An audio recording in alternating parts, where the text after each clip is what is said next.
बात बेबात पे अपनी ही बात कहता है। मेरे अंदर मेरा छोटा सा शहर रहता है।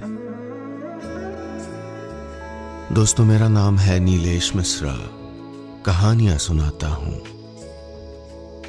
मैं लेकर आया हूं यादों का idiot box with Nilesh Mishra season 5, सिर्फ बिग एफएम पर। कहानियां जिनमें आप मिलते हैं खुद से। और अगर मुझसे सीधा कनेक्शन बनाना हो और अपनी जड़ों, अपनी जमीन से जुड़ना हो तो जरा gaonconnection.com पे टहलाइए। GAON connection.com। ये वो कोशिश है जो मैं और मेरे साथी पिछले 5 साल से कर रहे हैं और अब ये भारत का सबसे बड़ा रूरल मीडिया प्लेटफॉर्म है। चलिए आगे बढ़ाता हूं कहानी। दोस्तों, मैं आपको सुना रहा हूं अपनी मंडली की सदस्य कंचन पंत की लिखी कहानी प्यार जैसा कुछ पार्ट 2। इस कहानी में अब तक आपने सुना रुचि के ससुराल से लौटने के बाद दीपक उसके लिए परेशान रहता है। वो जानता है कि रुचि अपने ससुराल में खुश नहीं है, लेकिन वो कुछ नहीं कर सकता। इस बीच उसे पता चलता है कि रुचि अपने मायके आई हुई है। क्या होगा जब इन नए हालात में इन दोनों की मुलाकात होगी? सुनते हैं आगे। रुचि को आए हुए 3 दिन हो गए थे। दीपक अपने कमरे में दुबका हुआ था। उसके सामने किताब खुली थी, लेकिन उसका ध्यान किताब पर नहीं था। पढ़ाई तो पता नहीं कितने महीनों से उसने छोड़ रखी थी। कभी फाइनल एग्जाम का ध्यान आता तो नसों में सनसनी दौड़ जाती, लेकिन फिर रुचि का ख्याल हावी हो जाता। ऐसे ही ख्याल के साथ बैठा हुआ था वो कि दरवाजे पर दस्तक हुई। दीपक, रुचि पुकार रही थी। उसने अपनी बढ़ी हुई धड़कनों को काबू में किया और चेहरे पर मुस्कान ओढ़कर दरवाज़ा खोल दिया।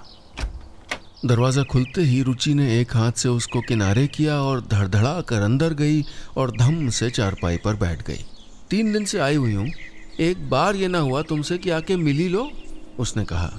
दीपक अभी सोच ही रहा था कि क्या बहाना बनाए कि तब तक वो फिर बोल पड़ी, अब खड़े क्या हो, चाय तो पिलाओ। और इससे पहले कि वो चाय बनाने जाता वो खुद ही उठ गई, ये कह कर के रहने दो, मैं ही बनाती हूँ, तुम कनस्तर भर चीनी डाल दोगे और क्या। रुचि गैस ऑन करके चाय बनाने लगी और दीपक आज्ञाकारी बच्चे की तरह कुर्सी पर जाकर बैठ गया। सोच रहा था कि रुचि अचानक उस पर इतना अधिकार कैसे जताने लगी। एक आकर्षण, एक सम्मोहन जरूर था दोनों के बीच, लेकिन ये अधिकार वाला रिश्ता तो कभी नहीं रहा। बड़ा विचित्र होता है ये प्यार। कौन जाने कब कौन सा रूप, कौन सा किरदार गढ़कर सामने आ जाए। चाय बनाते हुए रुचि बोलती जा रही थी, कितना अच्छा होता उस दिन अगर तुमको घर बुला लेती, बहाने से मेरा घर तो देख लेते। मैं भी ना पागल हूँ, ये नहीं थे घर पे तो क्या हुआ, अम्मा तो थी ना, कब कहाँ रखे। मेरे घर वाले बहुत ओपन माइंडेड हैं, ये तो कहते रहते हैं कि तुम्हारे मायके से कोई आता ही नहीं। दीपक के दिमाग में कई चलचित्र एक साथ चल रहे थे। आंसू आंख में रोके कांच के टुकड़े उठाती एक रुचि, सिंक में गंदे बर्तनों में से 2 कप धोकर उनमें चाय भरती दूसरी रुचि, और ससुराल की तारीफों के महाकाव्य सुनाती रुचि। न जाने इनमें से कौन सी रुचि सच्ची थी। इनका तो मेरे बिना एक दिन भी मन नहीं लगता। अभी महीने भर को साउथ गए तब जाके मायके आ पाई हूँ। ये लो चाय ले लो। कप उसके हाथ में देने के बजाय मेज पर रख दिया। दीपक ने एक उचटती नज़र चाय के कप पर डाली। अलग अलग रंगों और डिज़ाइन वाले वो कप उसे मुंह चिढ़ाते नजर आए। अब पी भी लो, कहते हुए रुचि अपना कप उठाने लगी कि दीपक की नज़र नीले रंग के उस निशान पर पड़ी जो कलाई में अब तक चूड़ियों के पीछे छुपा हुआ था। कप उठाते उठाते रुचि ने अपने हाथ पीछे खींच लिए और लजाते हुए बोली, शादी के साइड इफ़ेक्ट्स हैं। दीपक झेंप गया जैसे किसी सरकारी दफ्तर के प्रोहिबिटेड एरिया में गलती से घुस गया हो। अचानक उसे न जाने क्या हुआ। इतने दिनों से जो उदासी अंदर पाल रखी थी वो सांप की तरह फनफना कर उठ गई। अजीब सी वितृष्णा से भर गया उसका मन। ये नाटक क्यों?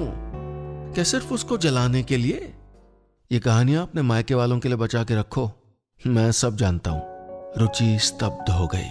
वो उसके चेहरे के भाव पढ़ने की कोशिश करता रहा। शर्मिंदगी, गुस्सा, नफरत, तकलीफ, कुछ तो दिखे कई भाव उसे रुचि के चेहरे पर, लेकिन वो उन्हें किसी परिभाषा में बांध नहीं पाया। अब मुझसे कभी मत मिलना। आंखों के कोरों पर उभर आए आंसू को बेदर्दी से पोंछकर रुचि ने कहा और तेजी से कमरे से निकल गई। दीपक का गुस्सा, रुचि की प्रतिक्रिया, सब इतनी जल्दी हुआ कि दीपक को रुचि के चले जाने के बाद ही होश आया। बरसों से सहेजे रिश्ते अक्सर एक कमजोर पल का बोझ नहीं उठा पाते। इस कमजोर पल ने शायद रुचि को उससे हमेशा के लिए दूर कर दिया था। तारीफ करें, शिकायत करें, लेकिन अधिकार से बताइएगा कि हमारी कहानियां आपको कैसी लग रही हैं। और हाँ, रोज ऐसी ही रोचक कहानियां सुनने के लिए सुनिए यादों का idiot box with Nilesh Mishra season 5 सिर्फ बिग FM पर। और आप तो जानते ही हैं कि फेसबुक पर हमारा ऑफिशियल पेज है नीलेश मिश्रा NEELESHMISRA, और उसके आगे ब्लू टिक भी लगा होगा क्योंकि नक्कालों से सावधान हमारी कोई शाखा नहीं है। और इसी तरह अगर आप ट्विटर पर टहलते हुए चले जाएं तो वहां मेरा हैंडल है नीलेश मिश्रा NEELESHMISRA।